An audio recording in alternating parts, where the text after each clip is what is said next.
Hello student, welcome to YouTube study myself Dinesh Yadav. और आज की वीडियो काफी इंपॉर्टेंट है यूपी बोर्ड क्लास 12 के बच्चों के लिए, क्योंकि आप देख सकते हैं महत्वपूर्ण कवि के जीवन परिचय। अगर इसे अच्छे से तैयार कर लेते हैं, जो मैं आज बताने वाला हूँ 5 महत्वपूर्ण कवि का जीवन परिचय और कैसे लिखना है। देखिए जीवन परिचय में क्या क्या लिखना जरूरी होता है। देखिए सबसे पहले जन्म, गाँव, माता पिता, साहित्यिक सेवाएं, रचना। देखिए ऐसे लिखोगे तो 5 नंबर कोई नहीं रुकेगा। तो आज की वीडियो में पूरा एक एक चीज को हम क्लियर करेंगे। इस वीडियो में सबसे पहले नंबर तो देखिए यहाँ पे पांचों को मैं जो महत्वपूर्ण है जीवन परिचय इसको पहले बता देता हूँ। फिर देखिए एक एक चीज को कैसे लिखना है हेडिंग डाल करके और कैसे करना है आज की इस वीडियो में क्लियर होगा। पूरा देखिए वीडियो।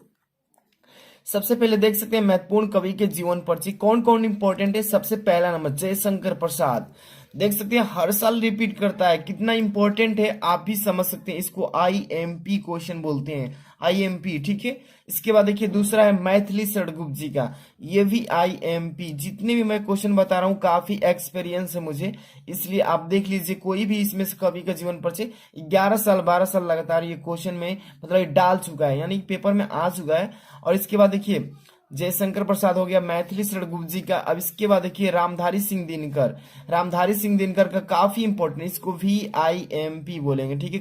वेरी इंपॉर्टेंट क्वेश्चन, इसको भी अच्छे से तैयार कर लेना आपको। इसके बाद देखिए 4 नंबर महादेवी वर्मा, ये भी काफी इंपॉर्टेंट, ये तो ऑप्शन में एकदम पूछेगा ही पूछेगा। और सुमित्रा नंदन पंत जी का। मतलब 5 थे बता रहा हूँ, पांचों को अच्छे से तैयार कर लीजिए। पांचों को एक दो बार, पांचों अगर नहीं याद होता है तो 3 को अच्छे से तैयार कीजिए। एक तो देखिए जयशंकर प्रसाद जी का, मैथिली सड़गुप्त जी का और रामधारी सिंह दिनकर, तीनों को अच्छे से तैयार कर लेते हैं तो 100% गारंटी के पेपर के ऑप्शन में आपको देखने को मिलेगा। तो आज की इस वीडियो में देखिए किसी एक लेखक के मतलब कवि के जीवन परिचय बता देता हूं, जैसे कि मैथिली सड़गुप्त जी का और जयशंकर प्रसाद जी का वीडियो ऑलरेडी बना चुका हूं, उसका भी डिस्क्रिप्शन में लिंक डाल दूंगा, देख लीजिएगा। और आज की इस वीडियो में मैथिली सड़गुप्त जी का कैसे लिखना है टू द पॉइंट, एक एक चीज को इस वीडियो में जानकारी लीजिए।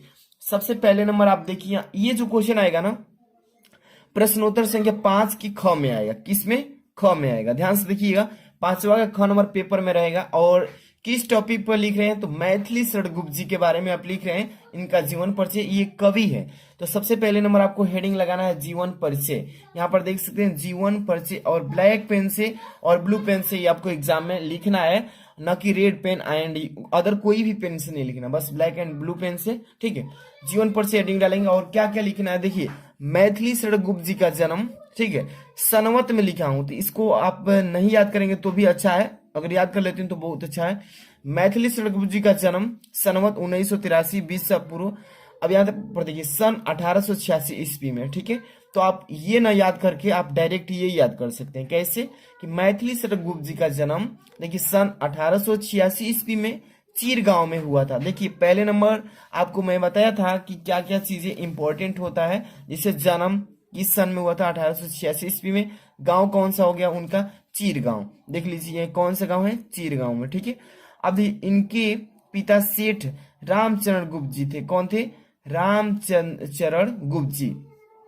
तो जो जो चीजें इंपॉर्टेंट है उसको आप अच्छे से तैयार करके रखेंगे तो अपने से भी लिख सकते हैं, ठीक है, इसमें कोई डाउट नहीं। उनके पिता सेठ रामचरण गुप्त जी थे। अब देखिए सेठ रामचरण गुप्त स्वयं एक, अब यहाँ पर स्वयं 2 बार नहीं है, ठीक है। देखिए सेठ रामचरण गुप्त जी स्वयं एक अच्छे कवि भी थे। क्या थे? एक अच्छे कवि भी रह चुके हैं। अब इसके बाद देखिए आगे क्या है, गुप्त जी पर अपने माता पिता का पूर्ण प्रभाव था। जो कौन थे? रामचरण गुप्त जी थे, इनके माता पिता का पूर्ण प्रभाव था, मतलब कि उनका हाथ ऊपर था, ठीक है। इसके बाद देखिए आचार्य महावीर प्रसाद द्विवेदी।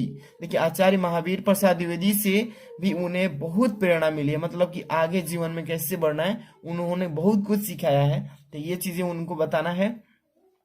अब देखिए गुप्त जी विनम्र हंसमुख। देखिए क्या क्या, गुप्त जी विनम्र हंसमुख और सरल स्वभाव के व्यक्ति थे। विनम्र मतलब क्या होता है? मतलब कि उनकी जो कोई बात बोलते थे विनम्र के शब्दों से। हंसमुख मतलब हंसमुख आप तो जानते हैं, सरल स्वभाव के मतलब कि नम्र भाव के, मतलब कि कोमलता वाले स्वभाव के थे। अब देखिए साकेत, अब देखिए साकेत महाकाव्य पर इन्हें हिंदी साहित्य सम्मेलन प्रयाग से मंगला प्रसाद पारितोषिक भी मिला है, ठीक है। तो आप समझ सकते हैं कि इनको साकेत जो है, साकेत एक महाकाव्य है और ये महाकाव्य जो है हिंदी साहित्य सम्मेलन प्रयाग से मंगला प्रसाद पारितोषिक भी मिल चुका है उनको। ठीक है, अब इसके बाद आगे देखिए, भारत सरकार द्वारा गुप्त जी को साहित्य सेवा के लिए पद्म भूषण से सम्मानित किया गया है। तो आप समझ सकते हैं कि भारत जो सरकार है, इंडियन गवर्नमेंट, इसके द्वारा गुप्त जी जो हमारे कौन है, मैथिली शरण गुप्त जी को साहित्य सेवा के लिए, किसके लिए, तो आपको याद रखना होगा साहित्य में जो उन्होंने सेवा किया है उसके लिए पद्म भूषण से सम्मानित किया गया है। तो आप समझ सकते हैं किसके द्वारा, तो भारत सरकार के द्वारा। अब देखिए, जीवन के अंतिम क्षण तक, जो उनका आखिरी जो समय था, जीवन के अंतिम क्षण तक ये निरंतर, मतलब होता है लगातार, साहित्य सृजन करते रहे, मतलब साहित्य को मतलब कि आगे बढ़ाते रहे। अब इसके बाद क्या हुआ, देखिए 12 दिसंबर 1964 ईस्वी को देखिए माँ भारती का यह महान साधक स्वर्ग में विलीन हो गए। ठीक है, आप समझ सकते हैं। तो इम्पोर्टेंट क्या चीज था, 12 दिसंबर 1964 ईस्वी। तो ये ना याद करके, 12 दिसंबर अगर याद नहीं रहेगा तो एग्जाम में नहीं लिखेंगे तो भी चलेगा, लेकिन ये याद रखिएगा कि उनकी मृत्यु का सन कब है, तो 1964। और यहाँ पर देखिए, जन्म कब लिए, 1886 में, मृत्यु कब हुई, 1964 में। और इनके पिताजी का नाम क्या था, रामचरण गुप्त जी, 21 गांव में, चीर गांव में जन्म लिए थे। साकेत क्या है, तो महाकाव्य पारितोषिक इनको और पद्म भूषण भी इनको भारत सरकार के द्वारा मिल चुका है। तो ये 2-3 चीजें अगर आप याद कर लेंगे तो कहीं से भी इसको बैठा कर लिख सकते हैं। ठीक है, अब इसके बाद देखिए, इसके अगला यहाँ पे साहित्यिक सेवाएं क्या डालते हैं इसमें, साहित्यिक सेवाएं। ठीक है, यहाँ पर देखिए, गुप्त जी का झुकाव गति, देखिए गीति काव्य की ओर था, मतलब की ओर था। जो गुप्त जी थे उनका झुकाव किधर था, तो गीति काव्य की ओर झुकाव था। ठीक है, और राष्ट्र प्रेम इनकी कविता का प्रमुख स्वर रहा।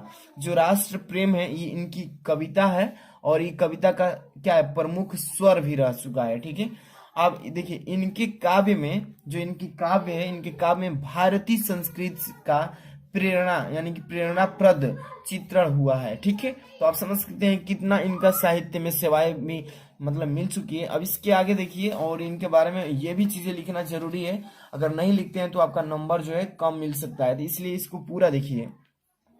अब इन्हें साकेत महाकाव्य पर हिंदी साहित्य सम्मेलन प्रयाग से मंगला प्रसाद यानी पारितोषिक भी मिल चुका है। ये तो अभी हम डिस्कस किए थे जीवन परिचय में, लेकिन यहाँ पर भी उनकी साहित्यिक सेवाएं, उनमें भी इसको लिखना बहुत जरूरी है।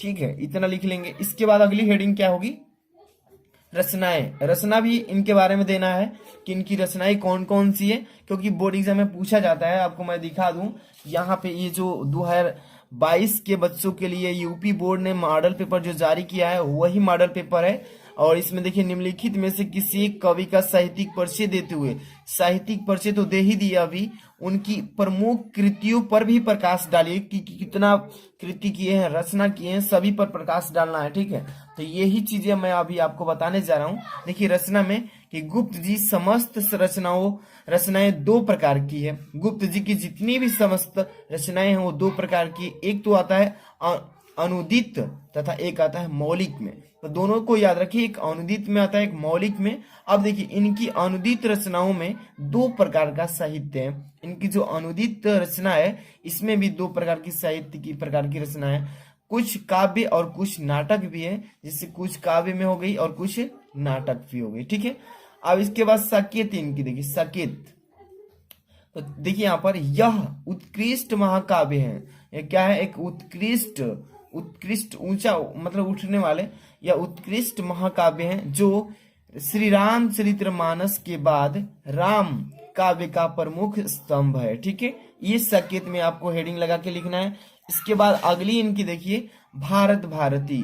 ठीक है, इनमें भारत देखिए, इसमें भारत की दिव्य संस्कृति और गौरव का मान किया गया है भारत भारती में। ठीक है, इसमें भारत की दिव्य संस्कृति और गौरव का गान किया गया है। ठीक है, आप इसको लिखेंगे इस तरीके से। और लास्ट में आपको क्या देना है, साहित्य में स्थान, इनका साहित्य में क्या स्थान है, ये चीजें आपको लिखना होगा। कि देखिए, राष्ट्र कवि मैथिली शरण गुप्त जी आधुनिक हिंदी के सर्वाधिक लोकप्रिय कवि रह चुके हैं, यानी रहे हैं। अब देखिए, खड़ी बोली को काव्य के साँचे ढालकर परिष्कृत करने का जो असाधारण कौशल इन्होंने दिखाया वह अविस्मरणीय रहेगा, मतलब जिसको कभी भूला नहीं जा सकता है।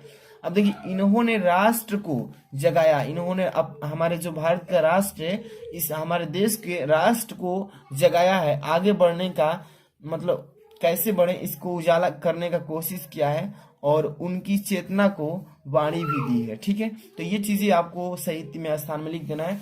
और तब जाके इसका अगर आप पीडीएफ चाहते हैं तो तुरंत डिस्क्रिप्शन चेक कीजिए, व्हाट्सएप ग्रुप का लिंक मिलेगा, टेलीग्राम का, दोनों जगह आपको सेंड कर दिया जाएगा और वहां पे जाके जुड़ जाना है ताकि आपको कोई भी पीडीएफ अगर हो वहां पे आपको आसानी से मिल जाए हैंड रिटेन। तो वीडियो को लाइक कर देना, अगर आप इस चैनल पर नए सब्सक्राइब कीजिए ऐसे मोस्ट इंपॉर्टेंट क्वेश्चन के लिए। Thanks for watching.